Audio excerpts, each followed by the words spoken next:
আদালতে জজ সাহেব প্রায় শোনাবার আগে মিটিল এবার সোহিনীকে নিয়ে এসে চন্দ্রের মুখোশটা খুলে দিল সবার সামনে। হ্যাঁ বন্ধুরা, এমনটাই হতে চলেছে আজকের পর্বে। বিস্তারিত জানতে ভিডিওটিতে লাইক দিয়ে চ্যানেলটিকে সাবস্ক্রাইব করে পুরো ভিডিওটি তোমরা দেখতে থাকো। গল্পের শুরুতে আমরা দেখতে পারবো কমলিনী বলতে লাগলো, আচ্ছা অনন্যা দিদি, তোমাকে যে অনন্যা দিদি বলে আমি সম্বোধন করি সেটা কোন অর্থে? সেটা তো নতুন ঠাকুরপোর উদ্দেশ্যে আমি তোমাকে সম্বোধন করি, কিন্তু তুমি তুমি তো আমাকে এভাবে কথা বলতে পারো না।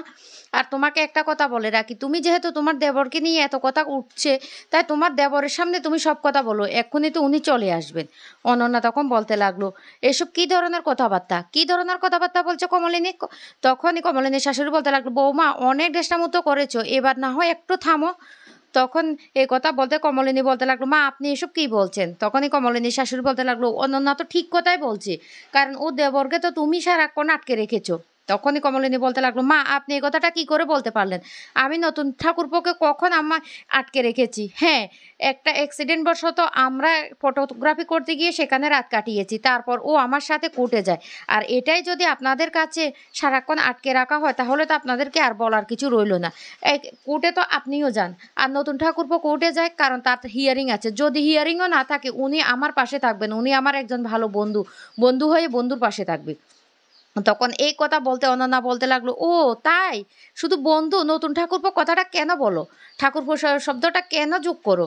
সেটা যোগ না করলেই তো ভালো হয়। তখন এই কথা বলতে কমলিনী বলতে লাগলো, হ্যাঁ আমি তো এখন আর নতুন ঠাকুরপো বলি না, মাঝে মাঝে আমি স্বতন্ত্র বলে ডেকি, আর উনিও আমাকে কমলিনী বলে সম্বোধন করেন, কারণ আমার বিয়েটাই তো ইনভ্যালিড। যে বিয়েটা ইনভ্যালিড, তার সাথে জড়িয়ে থাকা সম্পর্কগুলি তো আর কোনো দাম নেই, তাই আমরা একে অপরকে এইভাবে সম্বোধন করি। তখনই বুবলা রেগে যায় আর বলতে লাগলো, মা তুমি আর কতটা নিচে নামবে? না নিচে নামতে নামতে তো তুমি পুরোটাই নেমে গিয়েছো, তুমি আমাদেরকে আর কতটা নিচে নামাবে? তুমি কি শেষ পর্যন্ত আমাকে শেষ করে দিতে চাইছো, আমাকে মেরে ফেলে দিতে চাইছো? আমার তো ইচ্ছে করছে পৃথিবীটা দুভাগ হয়ে যাক, মাঝখানে আমি ঢুকে যাই, তাই না? তুমি কেন এমনটা করছো? তোমার কি একদম লজ্জা বলতে কিছুই নেই? এ কথা বলতে কমলিনী তখন অবাক হয়ে তাকিয়ে থাকে সেই বুবলাইয়ের দিকে, আর বুবলাই তখন বলতে লাগলো, তোমার জন্য আমাকে শেষ হয়ে যেতে হবে, আমাকে নিজেকে শেষ করে দিতে হবে। তখন কুর্চি বলতে লাগলো, এই অপদার্থ ছেলে কোথাকার, তুই কার সম্বন্ধে কি কথা বলছিস? তোর ধারণা আছে? তুই তোর মাকে ছোট করতে গিয়ে তুই নিজেই ছোট হয়ে যাচ্ছিস, আর যে মাটাকে তুই ছোট করছিস সেই মাটাই কিন্তু তোর জন্মদাত্রী মা, আর তুই জন্মদাত্রী মায়ের হিসাবে এভাবে ছোট করছিস। কেউ যদি বাড়ি বয়ে এসে তো ওর মাকে এভাবে অপমান করে, সেটা হলো তার অন্যায়। আমার বৌদিভাই তো কোনো অন্যায় করেনি, আর লজ্জা শরম আমার বৌদির কেন থাকবে? যারা বেঅন্যায় ভাই ভাই আমার বৌদিভাইকে বাড়ি এসে কথা শোনাচ্ছে, তাদেরই তো লজ্জা শরম থাকা দরকার। এ কথা শুনে বুবলাই অবাক হয়ে যায়। কমলিনী তখন বলতে লাগলো, শুন বুবলাই, তোকে কিন্তু আমি আবারও বলছি, তুই এভাবে আমাকে ব্রেকমেল করতে পারিস না। আমি কিন্তু এবার কোর্টে গিয়ে কিন্তু তোর নামে মামলা করব, যে আমার বাড়িতে থাকাটাই নিরাপদ নয়। বুবলাই তখন বলতে লাগলো, আর কত কোর্টের ভয় দেখাবে? কত কোর্টের ভয় দেখাবে? আমি না আর কোর্টের ভয় পাই না। তুমি আমাকে এমন অবস্থা নিয়ে দাঁড় করিয়ে দিয়েছো, আমার মনে হচ্ছে নিজেকে শেষ করে দেওয়া ছাড়া আর তুমি শান্ত হবে না। তুমি তো চাইছো আমি মরে যাই, সেই জন্যই তো তুমি এমন শুরু করে দিয়েছো। উঠছি তখন বলতে লাগলো, এই তুই এসব কি ধরনের কথাবার্তা বলছিস? কি ধরনের কথা বলছিস? বৌদিভাইয়ের জন্য তুই নিচে নেমে গেছিস, না অন্য কারণে তুই নিচে নেমে গেছিস? সেটা ভালো করে তুই ভেবে দেখ। বৌদিভাই কোনো দিন তোকে নিচে নামায়নি, বুঝতে পারছিস? অনন্যা তখন বলতে লাগলো, হ্যাঁ একদম ঠিক কথা বলছে বুবলাই, আর কত নিচে নামবে? আর কত নিচে নামবে কমলিনী? নিচে নামতে নামতে তো পুরোটাই নেমে গিয়েছো। কমলিনী তখন বলতে লাগলো, কি বলতে চাইছো তুমি? যা বলার তুমি তোমার দেবর আসলে দেবরের সামনে সবটা স্পষ্ট করে বলবে, এভাবে তো তুমি আমাকে কথা বলতে পারো না। আর তোমাকে আমি সেই অধিকারটুকুও দিইনি, তোমারকে আমাকে কথা বলার কোনো অধিকারই নেই। তখন মিঠিও বলে উঠে, হ্যাঁ একদম ঠিক কথা বলেছে আমার মা, আর আমার মাকে না এভাবে তোরা কেউ কথা শোনাতে পারিস না। তখনই কমলিনী বলতে লাগলো, মিঠি তুই একদম চিন্তা করবি না, তুই কি ভেবেছিস ওদের কথায় আমি মন খারাপ করব? তখন ঠামি বলে উঠে, ছি ছি ছি ছি ছি ছি, তোমার লজ্জা করছে না বৌমা? সবাই তোমাকে এইভাবে অপমান করছে, আমি হলে তো বাবু গলায় কলসি বেঁধে ডুবে মরতাম, তুমি মরতেও পারছো না। তখন মিটি বলতে লাগলো, খবরদার ঠামি, তোমার যা ইচ্ছে তুমি তাই করবে, তুমি আমার মাকে এভাবে কথা শোনাতে পারো না, আমার মা কেন মরতে যাবে? তখন কমলিনী বলতে লাগলো, মিটি তুই এভাবে উত্তেজিত হোস না মা, তুই কোনো কথা বলিস না। কেউ আমাকে মরতে বললো আর আমি মরে যাব, সেটা কি হতে পারে? আমি ওদের কথা গায়েই মাখি না।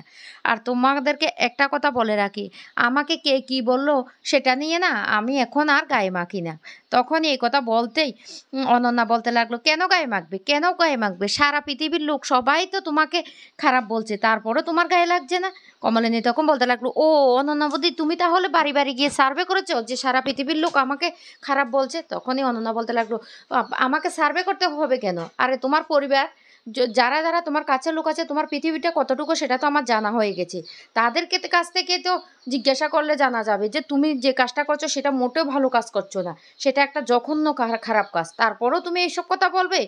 আর তখনই চলে আসে নতুন নতুন, এসে বলতে লাগলো, আচ্ছা বৌঠান, তুমি আমাকে কেন ডেকেছো বলো তো, কি কারণে ডেকেছো? তখনই কমলিনী বলতে লাগলো, এসেছো ভালোই হয়েছে, তোমার বৌদি না একটা অভিযোগ নিয়ে আমার বাড়িতে এসেছে, তাই সেটার জন্য আমি তোমাকে ডেকেছি। তখনই নতুন বলতে লাগলো, আচ্ছা বৌদি, তোমার অভিযোগটা কি বলো তো, কেন তুমি কমলিনীকে এইভাবে কথা শোনাচ্ছ? তখন বলতে লাগলো, শুনো নতুন, আমি তোমাকে একটা কথা বলে রাখি, প্রটুর বিয়ে ঠিক হয়েছে আর মাত্র কয়েকটা দিন, তাই আমি এই কথা বলতে কমলিনী বলতে লাগলো, উনি এখন এসেছেন আমার কাছে হাত পা ধরে বলছেন আমি যেন তোমাকে ছেড়ে দিই, আমি তোমাকে কখন আটকে রাখলাম সেটাও বলো। তখন এই কথা শুনতেই নতুন প্রচণ্ড রেগে যায় আর বলতে লাগলো, শুনো, প্লুটোর বিয়েতে আমি যাব কি যাব না সেটা আমি ভেবে দেখব, আর এটা একান্ত আমার ব্যক্তিগত ব্যাপার। আর প্লুটো যে মেরুদণ্ডহীনতার পরিচয় দিয়েছে তাতে আমি বিয়েতে উপস্থিত নাও থাকতে পারি, তা নিয়ে তুমি কমলিনীকে কেন এইভাবে কথা শোনাচ্ছ? আমি কিন্তু এবার শেষবারের জন্য বলে দিচ্ছি, এইভাবে তোমরা যদি মানসিক অত্যাচার করতে থাকো কমলিনীর উপর, তাহলে কমলিনী কিন্তু এবার কিন্তু আদালতে গিয়ে তোমাদের বিরুদ্ধে মামলা করতে বাধ্য হবে, আর সেই কাজটা করার জন্য আমি নিজে বলবো, কারণ তোমরা এইভাবে একজন মানুষের উপর মানসিক চাপ সৃষ্টি করতে পারো না। আর আরেকটা কথা বলে রাখি, আমার ভাইপো আমি কি করব না করব না হয় আমি তার সাথে বুঝে নেব, তোমাকে খবরদার আমি কিন্তু আবার বলে দিলাম, তোমরা কেউ ওনাকে এইভাবে মানসিকভাবে টর্চার করতে পারে না, উনি কিন্তু এখন বদলে যাচ্ছে আর উনি প্রতিবাদ করাও শিখেছে। তাই আমি কমলিনী দেবীকে বলছি, শুনো কমলিনী, তোমাকে একটা কথা বলে রাখি, তোমাকে যদি ভবিষ্যতে কেউ এইভাবে ট্রেডারিং দেয় তাহলে তুমি কিন্তু আদালতে গিয়ে মামলাটা করবে। মিটি তখন বলে উঠে, শুনো নতুন কাকু, আমি একটা কথা বলে রাখি, যখন তখন যে কেউ আমাদের বাড়িতে ঢুকে পড়বে সেটা তো হতে পারে না, আর আমার মাকে এইভাবে কথা শোনাবে আমি সেটা মেনে নেব না। আমি কিন্তু এবার থানায় গিয়ে মামলা করব আমার মায়ের নিরাপত্তা নিয়ে, যারা এইভাবে আমার মাকে দিনের পর দিন অত্যাচার করছে। একথা বলতে তখনই অনন্যা প্রচণ্ড লজ্জা পেয়ে যায়, আর নতুন তখন বলতে লাগলো, ঠিক আছে, আমার না দেরি হয়ে যাচ্ছে, আমি এখন বেরোচ্ছি, আমার ক্লাস করতে হবে, আমি কিন্তু তোমাদেরকে এই কথাটা জানিয়ে দিলাম। আর বৌদি, আর কোনো দিন যদি তুমি আমাদের পারিবারিক কথা নিয়ে কমলিনীর উপর আঙ্গুল তোলো তাহলে কিন্তু আমি তোমাকে ছেড়ে কথা বলবো না। আরে আমি সম্পর্কটাই আর স্বীকার করব না, আমি কিন্তু বলে দিলাম তোমাকে, আজকের জন্য আমি কিন্তু এখন এখান থেকে চলে যাচ্ছি। এই বলে নতুন সেখান থেকে চলে যায়। এদিকে অনন্যা প্রচণ্ড অপমানিত হয়ে সেখান থেকে চলে যায়। কমলিনী তখন মনে মনে ভাবতে থাকে নতুনের কথা, আর বলতে লাগলো, আজকে নতুন ঠাকুরপো যদি আমার পাশে না থাকতো আমি যে কি করতাম সেটাই আমি বুঝতে পারছি না। এদিকে মিঠিও অনেক অপমান করে অনন্যাকে, কারণ অনন্যার জন্য আজকে তার মা অনেক অপমানিত হয়েছে। এইদিকে অন্যদিকে দেখা যায় পরের দিন আবার কোর্টের কার্যক্রম শুরু হয়ে যায়, সেখানে সবাই উপস্থিত হয়। তারপরেই যে চন্দ্রের পক্ষের লয়ার উনি বলতে লাগলেন, আমার এবার শেষ সাক্ষী হলো কমলিনী দেবী, আমি কমলিনী দেবীকে কিছু প্রশ্ন জিজ্ঞাসা করতে চাই মাননীয় মহামান্য আদালত। জজ সাহেব অনুমতি দিলে তখন কমলিনী দেবীকে জিজ্ঞাসা করতে থাকে, আচ্ছা কমলিনী দেবী বলুন তো, চন্দ্রবাবুর সাথে আপনার সম্পর্কটা ঠিক কেমন ছিল? তখনই কমলিনী বলতে লাগলো, সেটা তো আপনি বেশ ভালো করে জানেন, কারণ চন্দ্র মুখার্জির সাথে যখন আমার সম্পর্ক ছিল তখন আপনার বেশ যাতায়াত ছিল এই বাড়িতে। এই কথাটা বলতেই তখন চন্দ্রের পক্ষের উকিল অয়নদীপ বলতে লাগলো, এইসব সম্পর্কের কথা এখানে বলবেন না, আমি এখানে সম্পর্ক করতে আসিনি। তখনই যে কমলিনী লয়ার উনি বলে উঠেন, জজ সাহেব এটা তো একদম রাইট, আমার মক্কেল কেন এই কথাটা বলবে না, কারণ ওনাদের সাথে একটা আত্মীয়তার সম্পর্ক আছে, সেটা আমি আগেও আপনাকে বলেছি, আর আত্মীয়তার সম্পর্ক থাকলে আমরা সেই কাজটা হাতে নিতে পারি না, কিন্তু উনি তা নিয়েছেন। জজ সাহেব তখন বলতে লাগলো, আপনি বসুন, হ্যাঁ আপনি জিজ্ঞাসা করুন।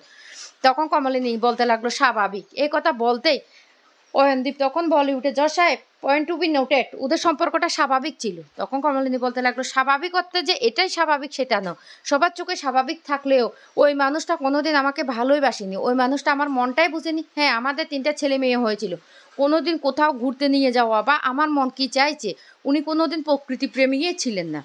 তখনই এই অয়নদীপ বলতে লাগলো, তাহলে যখন আপনার স্বামী বাড়ি ছেড়ে চলে গিয়েছিল তখন কি আপনার সাথে চিঠিটা এসেছিল সাথে সাথে? কমলিনী তখন বলতে লাগলো, আমি তো তার প্রমাণ দিয়ে দিয়েছি, আপনার যদি ইচ্ছে হয় আপনি সেটা আবার পরীক্ষা করে দেখতে পারেন, এতে আমার বলার কিছু নেই। তারপরে বলতে লাগলো, তাহলে বলুন তো যে স্বতন্ত্র বসুর সাথে আপনার সম্পর্কটা কেমন ছিল? কমলিনী তখন বলতে লাগলো, একজন বন্ধুর সাথে বন্ধুর সম্পর্ক কেমন থাকতে পারে? যে বন্ধু শ্মশান থেকে রাজোদ্ধার পর্যন্ত সাহায্য করে সেটাই হলো প্রকৃত বন্ধু, আর সেই বন্ধুত্বের ছিল আমাদের দুজনের মধ্যে। তখনই সেই অয়নদীপ বলে উঠে, শুধু বন্ধুত্ব ছিল না তার থেকে আরেকটু বেশি, না তার থেকে আরেকটু বেশি? কমলিনী তখন বলতে লাগলো, তার থেকে আরেকটু বেশি মানে? বন্ধুত্ব বন্ধুত্ব। তখন বলতে লাগলো, বন্ধুত্বের মধ্যে কি কোনো প্রেম ছিল সেটাই জিজ্ঞেস করছি। কমলিনী তখনই বলে উঠে, হ্যাঁ, বন্ধুত্ব মানেই তো প্রেম, বন্ধুত্বের মধ্যে প্রেমের সম্পর্ক থাকবে আর কি থাকবে? তখনই জজ সাহেব বলতে লাগলো, এই কেসের আজকেই আমি রায় ঘোষণা করব। সমস্ত সাক্ষ্য প্রমাণের ভিত্তিতে চন্দ্রোদয় মুখার্জির সাথে কমলিনী মুখার্জির একটা শুভবৈবাহিক সম্পর্ক ছিল, আর আইনত সেটা এখনও সম্পর্কের মধ্যে রয়েছে, সেটা এখনও ইনভিলেট হয়ে যায়নি। একটা ভুলবশত কারণে দুজনের মধ্যে 20 বছর আলাদা হয়ে গিয়েছিল, তারপর তারা আবার একসাথে সংসার করতে, এই কথাটা বলতে মিটিল তখন বলতে লাগলো, জজ সাহেব 1 মিনিট সময় দিন, আমি আপনাদেরকে কিছু কথা বলতে চাই। জজ সাহেব তখন অবাক হয়ে যায়। এদিকে সবাই পিছন ফিরে তাকাতে দেখতে পায় সোহিনী আর সোহিনীর মেয়েকে নিয়ে মিটিল আদালতে হাজির হয়ে গেছে, যা দেখে চন্দ্র রীতিমতো পুরোটাই ভয় পেয়ে যায়, আর এদিকে কমলিনীও অবাক হয়ে তাকিয়ে থাকে। জজ সাহেব তখন বলতে লাগলো, আপনি কি বলতে চাইছেন সেটা কাঠগড়ায় এসে বলুন। তখনই এই মিটিল বলতে লাগলো, হ্যাঁ, আমি কাঠগড়ায় এসে সবটা বলবো। এরপরে মিটিল কাঠগড়ায় এসে বলতে লাগলো, জজ সাহেব, আপনারা যে চন্দ্র মুখার্জি বলেছিল যে সে 20 বছর পর্যন্ত তার স্মৃতিশক্তি ছিল না, হারিয়ে গিয়েছিল, তার প্রমাণ আমি দেওয়ার জন্য ওদের দুজনকে নিয়ে এসেছি। আসলে চন্দ্রোদয় মুখার্জি একজন বিবাহিত পুরুষ, সে এই বিয়েটার পর 20 বছর পর্যন্ত আরেকটা সংসার করেছিল এবং তার একটা বাচ্চা মেয়ে আছে। আপনি সবটা জিজ্ঞাসা করলে ওনাদের কাছ থেকে জানতে পারবেন। তো বন্ধুরা, কেমন হবে এমনটা হলে?